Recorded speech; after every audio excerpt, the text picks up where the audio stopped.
Bonjour, je suis Franck Tillier, je suis auteur de romans policiers et de thrillers français. Je suis ravi de partager ce petit moment avec vous. Voilà, malgré la situation un peu compliquée que vous comme moi traversons en ce moment. Euh, voilà, je voulais un peu échanger avec vous autour des livres, de la littérature et de mon actualité en Italie. Alors vous voyez ici, on est dans mon bureau, c'est voilà, c'est l'endroit où je travaille. Euh, alors le confinement, l'enfermement, moi je connais bien puisque je passe un peu toute mon année ici, voilà, à écrire mes livres dans ma maison.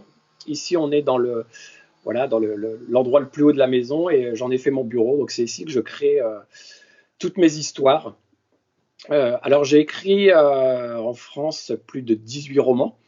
Voilà, donc c'est une belle production depuis à peu près une vingtaine d'années et depuis quelque temps mes romans sont traduits en Italie, donc vous pouvez les découvrir. Alors moi en fait j'écris deux types de livres qui restent du roman policier évidemment, que vous appelez jaune chez vous. Alors j'écris des histoires avec des personnages qu'on retrouve, des enquêteurs qu'on retrouve d'une histoire à l'autre.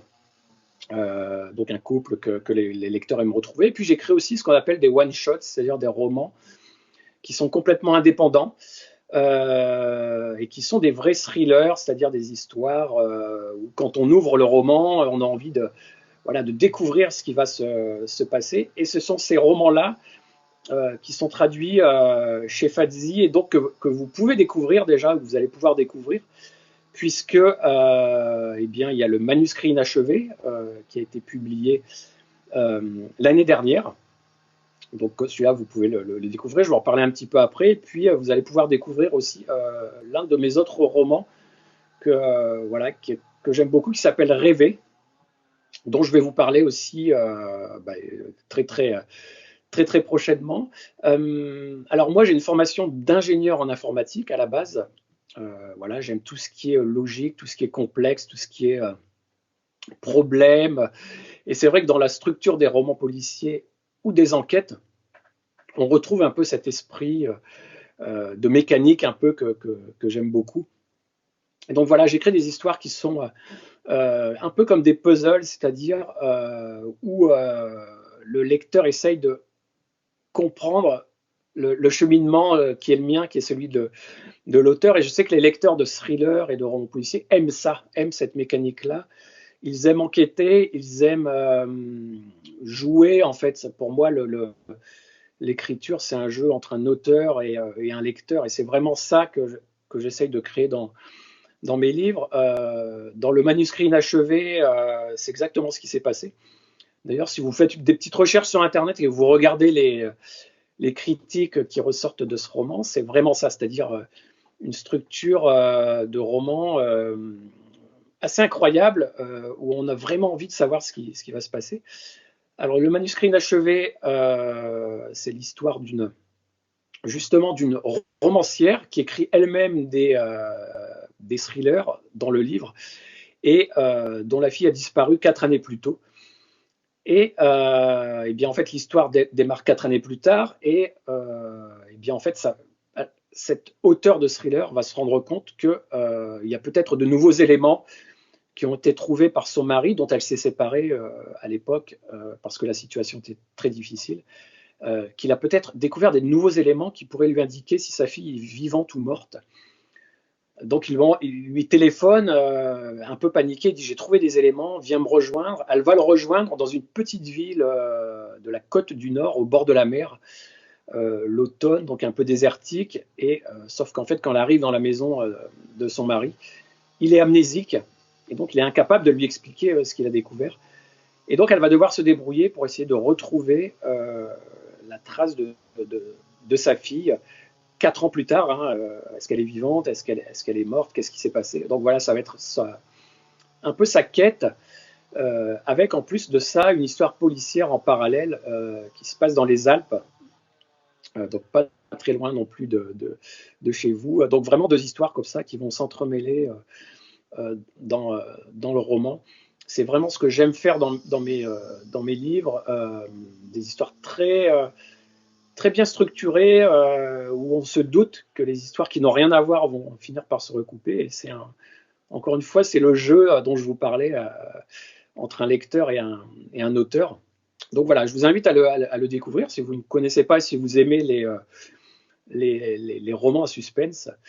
Et puis, vous pourrez aussi découvrir fin juin aux éditions Fazzi, donc Rêver. Mon autre livre, voilà, traduit en Italie, qui s'appelle Rêver. Alors là, j'espère que cette histoire-là vous plaira également. Si le manuscrit inachevé vous a plu, ou si vous aimez le thriller de manière générale, les histoires suspense, celui-là devrait vous plaire. Alors c'est un mélange de romans policiers et de romans psychologiques à suspense.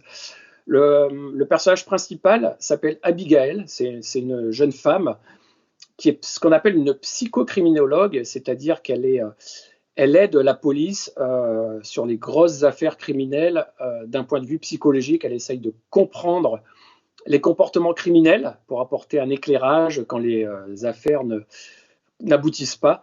Et là, elle travaille au début du livre sur une affaire de disparition.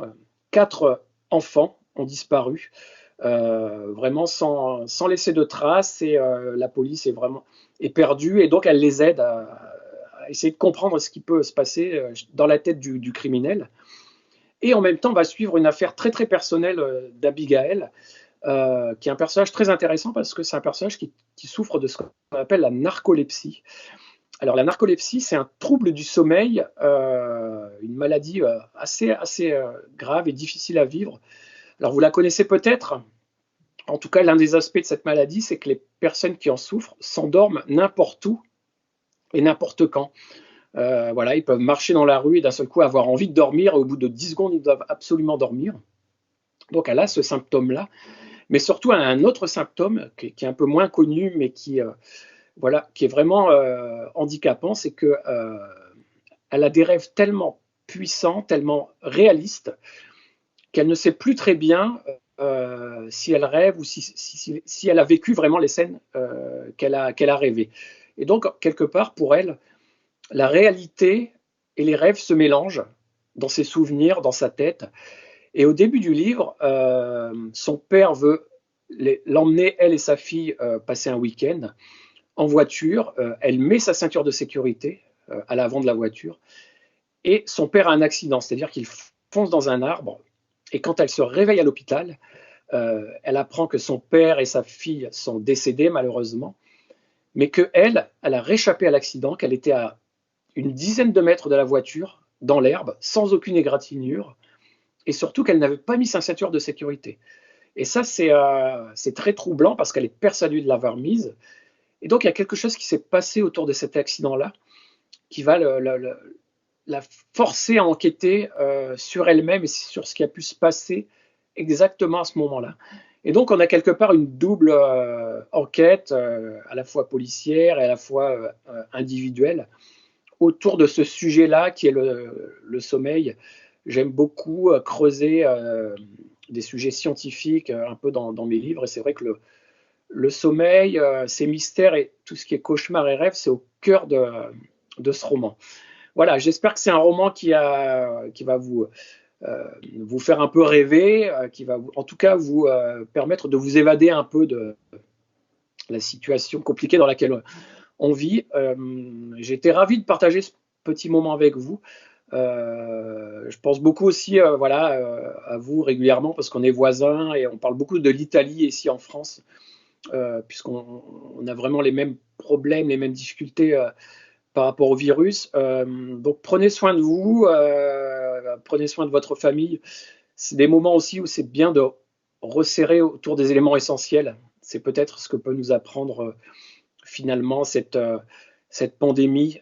J'espère qu'elle changera le regard de tous nos regards, voilà, sur notre société, sur notre planète. Je vous salue et j'ai vraiment hâte que vous lisiez mes romans et de venir aussi à votre rencontre en Italie, voilà, dans les mois à venir. Prenez soin de vous et ciao.